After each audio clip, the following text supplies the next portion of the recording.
We are now studying the stories by Sandra Cisneros, our Mexican American writer.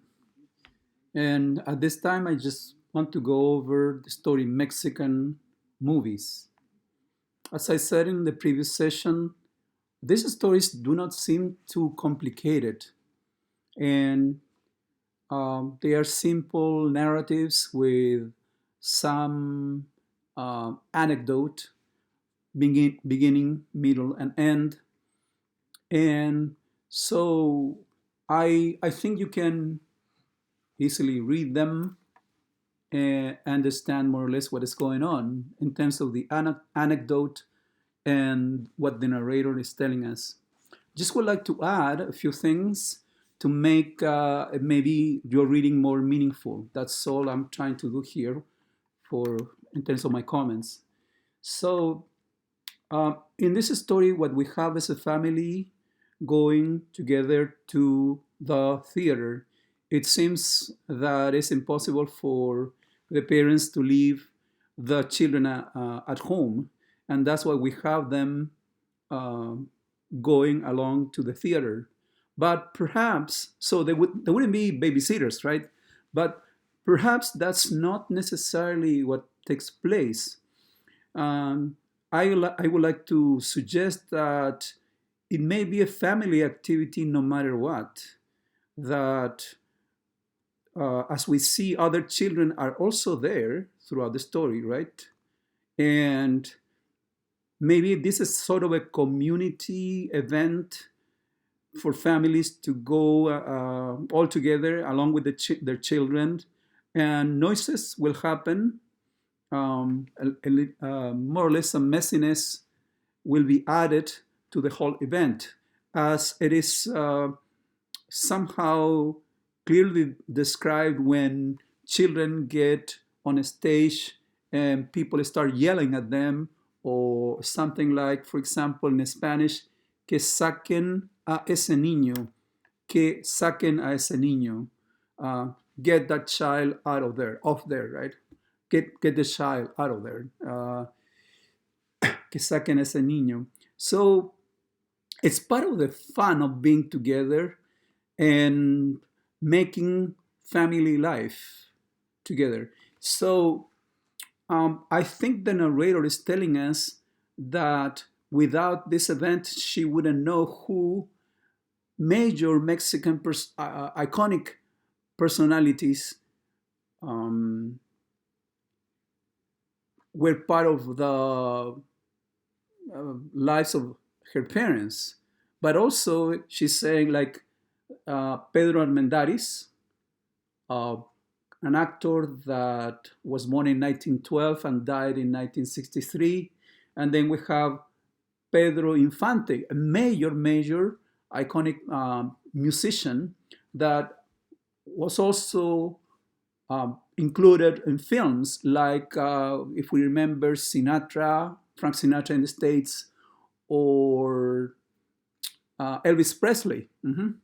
So, as important, I would say, as Elvis Presley was Pedro Infante for the generation of those who probably were born in 1930, if not before.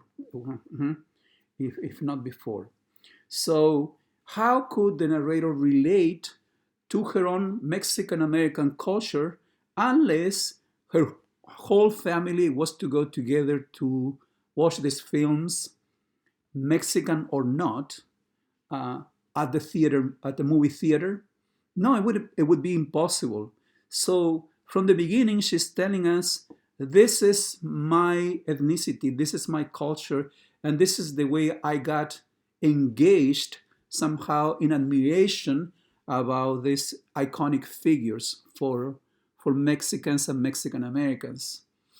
One thing that I was not quite realizing, but because it took me a second reading, is that perhaps also, since she's talking so much about, for instance, churros that they can eat when they go out, right, and buy with some quarters some churros, and also ham and cheese torta, right? Um, uh, uh, in addition to the box of jujubes, I guess. or whatever that is, that the candies, right? Well, how is it that churros and torta, um, if you will, is provided? Well, which she's switching, right? She's switching to Spanish, as we have seen in the previous stories, um, to make sense out of her reality. It is that adults, right, in the Mexican American family are saying torta about the sandwich. It's, but it's likely that churros, I don't know if they were, those were sold here in the States in, say, the 50s or the 60s when people were going to the theaters, the movie theaters. If they were, then that would be, common for everybody. But if churros were not something that was common, then I would say this is catering to Mexican American families. Mhm. Um, Now, the question I have is as to who can be at the theater. Everybody can be at the theater, or do we still have segregation? Okay, is this for colored people only, or is this a place or location where no matter the color of your skin, you can be there? I have the suspicion that that's not true. Um, that's not a location for everybody to be there, the, um, disregarding any kind of ethnicity. No, I think that you, regardless of your ethnicity, okay, regardless of your ethnicity. So, what is to be a child, growing up in a Mexican American family? Well, it's going to the movie theater and watching these specific movies, right? Secondly, maybe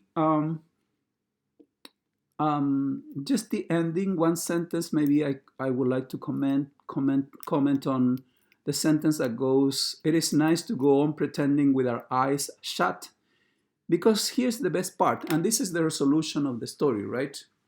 Um, a beautiful moment that she likes to preserve is also the the moment at which children stop, fall asleep, right, and pretend that they are uh, just like little zombies there, waiting on the seats of the car for the parents to take them back home, back to the house, and then upstairs, right? It's those little moments that she, the narrator, treasures that make life livable for her now that she's an adult. And this is relatedness, right? Relatedness to ethnicity and love for your family and for your community.